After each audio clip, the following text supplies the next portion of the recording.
Air Act to preserve even stronger policies to tackle pollution. These efforts have helped save American households billions of dollars in avoided fuel and energy costs while also reducing the pollution that is so harmful to our children and families.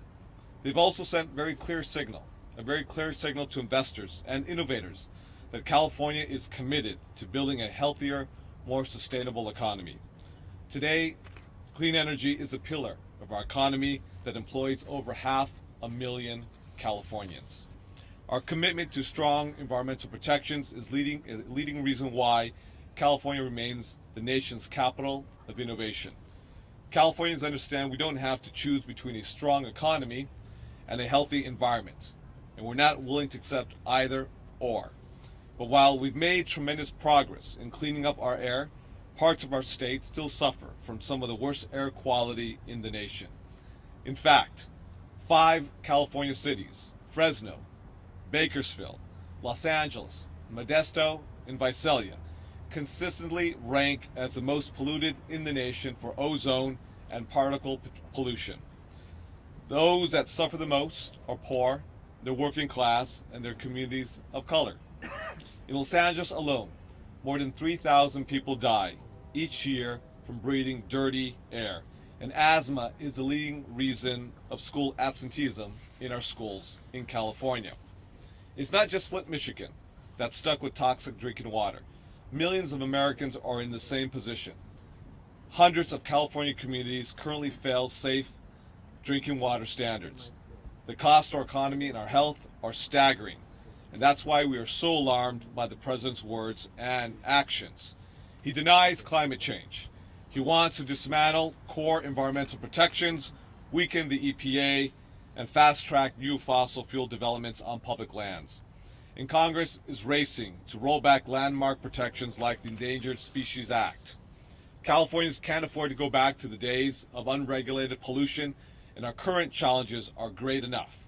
So we're not going to let this administration or any other undermine our progress. Washington may choose to double down on dirty energy, but California will not follow. These measures will ensure that California continue to have strong protections in place that preserve the state we know, and the state that we love, and the state that we depend on. With that, thank you very much, and I want to bring our next senator to the podium. He is one of the newest senators, but with a long history policy with regards to clean air, climate change, and other measures that protect our environment, and that is Senator Henry Stern.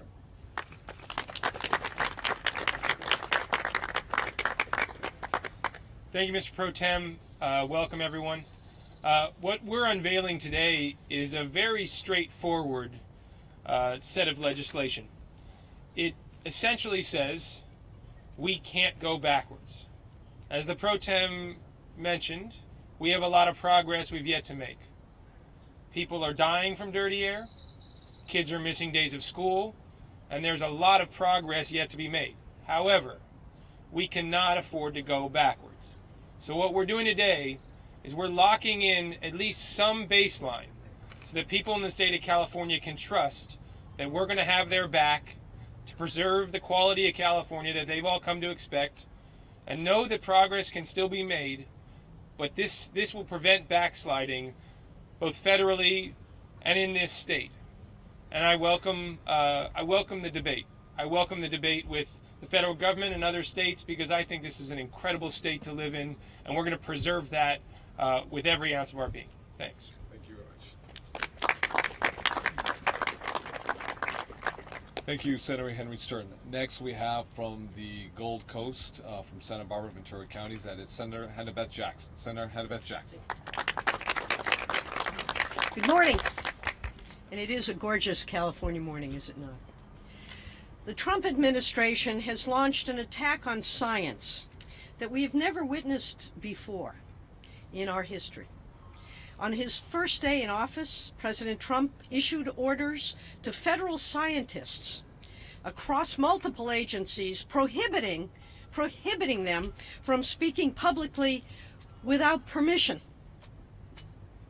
And scientists across the world fear that critical data on topics like climate change could be destroyed. Here in California, we are pushing back because we know that our decisions, particularly when it comes to the environment, must be based on data and fact. Policy needs to be based on science. Science should not be undermined by political ideology. If we cannot operate on the basis of fact and the realities of this world, we simply jeopardize the future of this planet. It's that simple. We must ensure that scientists can speak freely with policymakers about their findings, that they can speak freely with each other, and that they can speak freely with others around the globe. It is critical to our survival. My bill, SB 51, protects science by directing California's state agencies to preserve scientific information and data from censorship, excuse me, or destruction orders that may come from Washington. It is almost inconceivable that we are at this point where we need to protect science from the politics of ideology, regardless of what side. And that is what this bill does. It also gives scientists the ability to speak out without fear of retribution. And it protects government whistleblowers who report improper or illegal activity by ensuring that those who bravely and unselfishly stand up for the public's interest do not have their professional credentials stripped away. This seems, as I stand here, as someone who's been in this legislature for about 11 years and practiced law and has white hair, it is shocking to me. It is shocking to me that we need to pass legislation to protect science. Science is there to provide us with the facts and the realities from which we make policy, not the other way around. And so I'm very proud to bring this measure, very proud to work with the people behind me, and want to thank the Pro Tem for his leadership in this area.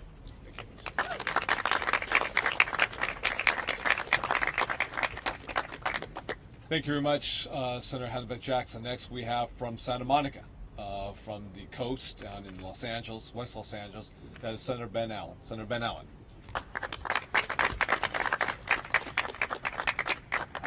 I'm here to stand in strong support of this entire bill package, but I'm here specifically to speak about the topic of public lands, which is something that has come up in a way that makes all of us who care about our environment and our long legacy that we hand to our children very, very nervous when it comes to the conversations happening in Washington, D.C. There are a number of prominent members of Congress and prominent members of the Trump administration who are on the record supporting a large-scale sell-off of our federal lands, either opening them up to mineral and oil and gas exploitation, or direct sales to corporations and others who want to use those lands, exploit those lands for commercial gain. And I know that people in this state care a great deal about the preservation and protection of our public lands. We have some of the most successful outdoor recreation companies in the world based right here in California, Patagonia, right the way on down. We have fishermen and outdoorsmen and hikers and families who love to go out and enjoy our public lands, for whom they consider it a critical part of their heritage as Americans and as Californians. And as a way of trying to make sure that we push back on this attempt, on any potential attempts to sell off federal lands here in California, I'm happy to announce SB 50, which is our Public Lands Protection Act, which will protect our public lands in California in several ways. First of all, it will give the California State Lands Commission the right of first refusal, either to accept any federal land or to find a suitable owner. It establishes a requirement that any conveyance of federal public lands, including mineral rights, in California is void unless the right of refusal is complied with. It also puts in place a process to facilitate any conveyance of lands and gives the Commission the authority to enforce that process in the courts. And it importantly prohibits county recorders from recording a transfer unless they get a certificate from the Lands Commission that the Commission had a right of first refusal. And finally, it establishes the policy of the state of California that the Commission and other state agencies that manage public lands will work to resist any changes to national monuments in California. That we've never had a national monument designation rolled back after nearly about 100 years of tradition in this area under the Antiquities Act, but we certainly don't want to start now. So SB 50 will protect our precious public lands and ensure these vital resources continue to contribute to our local economies, and that we ensure that future generations have the same amazing opportunities that I had as a child, hoping and being inspired by the grandeur of the Sierra backcountry, the breathtaking vistas of our high desert. We owe it to our children, we owe it to future generations to protect our public lands.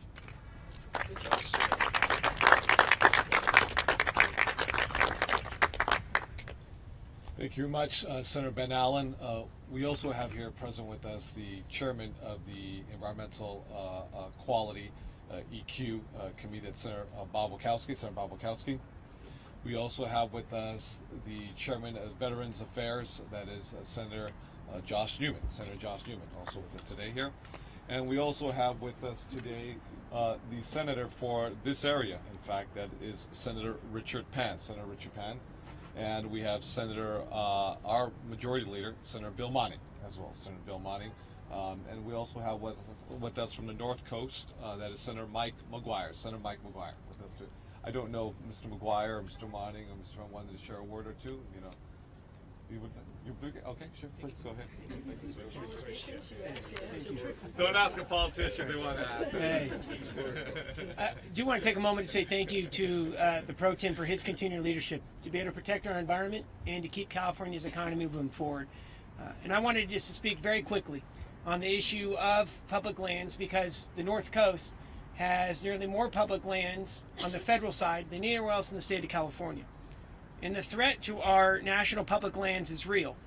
And the consequences are great if this state doesn't advance proactive measures like the Pro Tem has brought forward to protect the Golden State's treasured natural resources. I'm grateful to be able to represent one of the most beautiful spots on the planet, and that's the California North Coast. We have millions of acres of federal forest, rivers, wide open spaces, 40% of the California coastline. And we're also home to some of the tallest trees on the planet, the mighty California redwoods.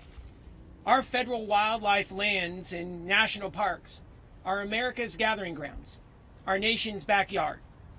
And not only are these open spaces important to protect because they have sensitive ecosystems, they hold tremendous value for carbon sequestration. They provide drinking water to millions in the West, but they are also one of the largest economic drivers for rural California communities. Over 1 million visitors came through Redwood State and National Park on the North Coast this past season. The 7 counties that make up the 2nd District has roughly 3.3 million acres of federal land. In fact, California has the most to lose under the dangerous policies of President Trump and what his administration is advancing. There are 45.8 million acres of federal land in the Golden State. 45% of our entire state's land mass is federal.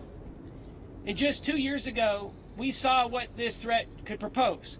The legislature, thanks to the Pro Tem, passed a bipartisan bill, SJR 3, which helped stop a 4,000-acre nickel and cobalt mine on the undammed Smith River. That mine would have ruined and fouled the drinking water for 28,000 residents in Del Norte County, California, and would have destroyed some of the most sensitive areas in our state. And I'll end it with this question. If California doesn't advance these proactive policies, who will? And again, thank you so much to the President Pro Tem for all of his work.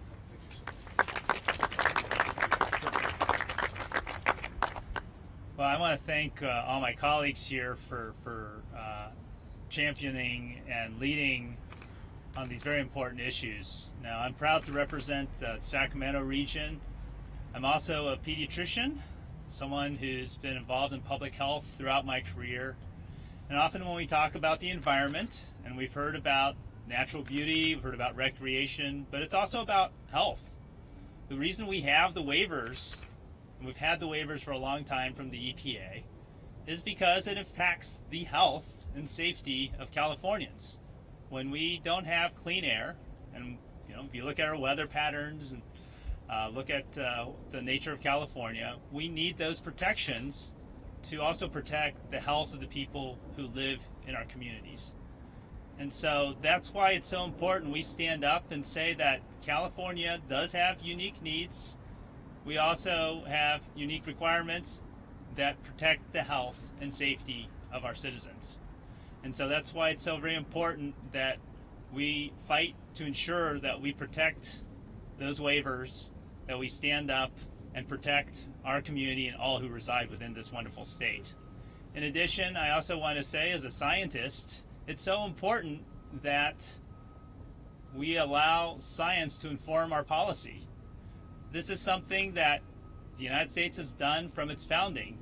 Our founding fathers, Thomas Jefferson, Benjamin Franklin, were actually scientists themselves. Abraham Lincoln founded the National Academy of Sciences so that he could bring together the most eminent scientists in the country to inform government agencies and government policy.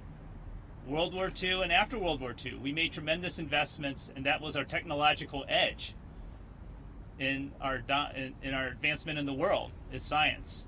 And so it's so very important that we allow our scientists to speak out, that actually science informs our policy. People have said science is true, whether you believe it or not. And there are consequences when we ignore science. So again, it's so very important we protect our waivers to protect the health and safety of the people who live in our state, and that we allow science to inform both policy here in California and, more importantly, in our country. Thank you.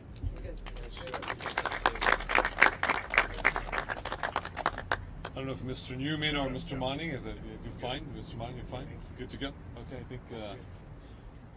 Okay, I think everyone has spoken already. I think we can take some questions and answers with regards to the measures themselves. Senator, Yeah. concerned about legal battles with the federal government over the state's authority to actually increase these regulations? And do you think the state's going to need to hire more people to enforce all of these rules? That's a very good question. We're not sure if we need to hire more lawyers to defend the laws that we already have on the books in California.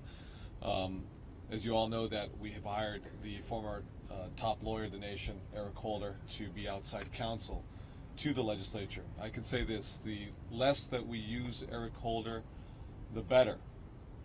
The more we use Eric Holder, that means bad things are happening towards California. The goal and objective of these measures by these members is to do everything within our power to make sure that the federal government doesn't encroach on our far-reaching progressive policies that are already on the books when it comes to protecting our beaches, our coastline, the quality of air that we breathe, and then we're trying to improve upon that every single day here in the state legislature. So it's my hope that we don't get into a legal battle with the EPA and with the White House and the Congress. But if we do, then that's our reality. That's the reality of a new administration. Hence the measures that we have put forth, such as the one that Senator Henry Stern and I are doing together, the California Environmental Defense Act, which would in fact provide a baseline of environmental and worker protections that are enforceable under a state law in the event if the feds do roll them back. We have every reason to believe that under a new administrator, Scott Pruitt at the EPA, given his history, given his background, that will be the agenda, to roll back all the clean air regulations. Now, be mindful about one thing, because I said 150 waivers.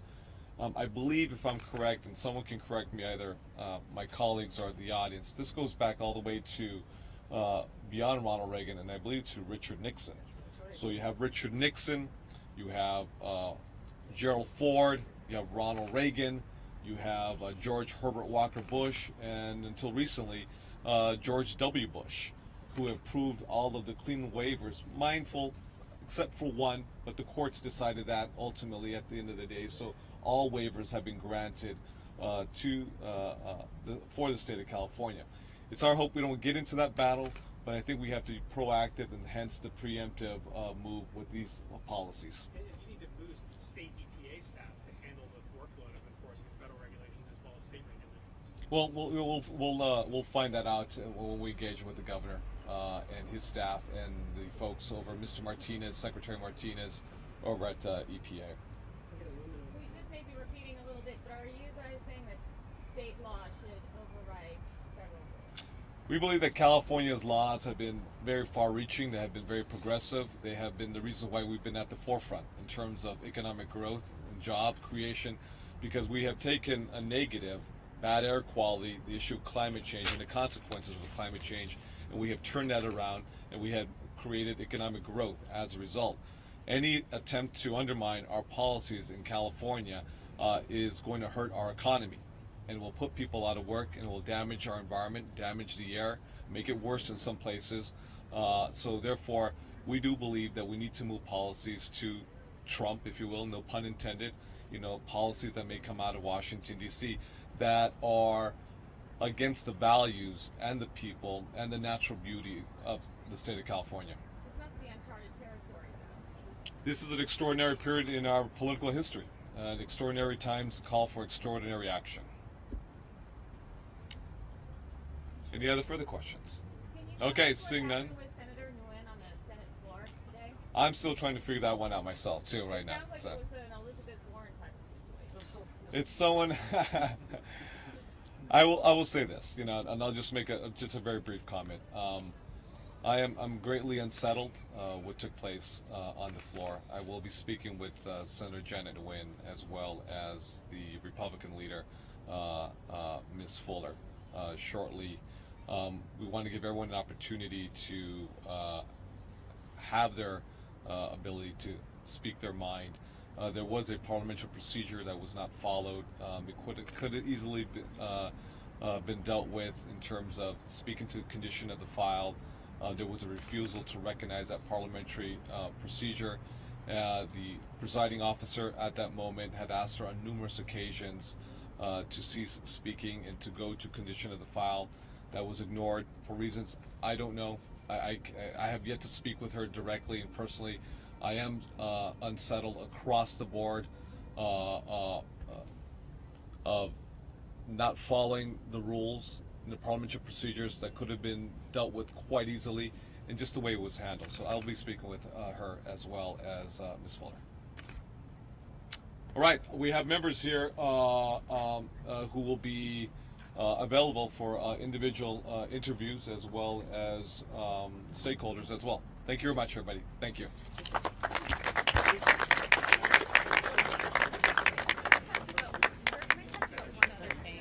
I didn't want to hold everybody up about your flood protection. Bond? Yeah. Do you have time for that real fast? Send me Capital Television News here as well. Do you have an extra link? No, hi. I'm Midori. Midori? Midori. Midori. Like the Japanese? Yes, I'm Japanese.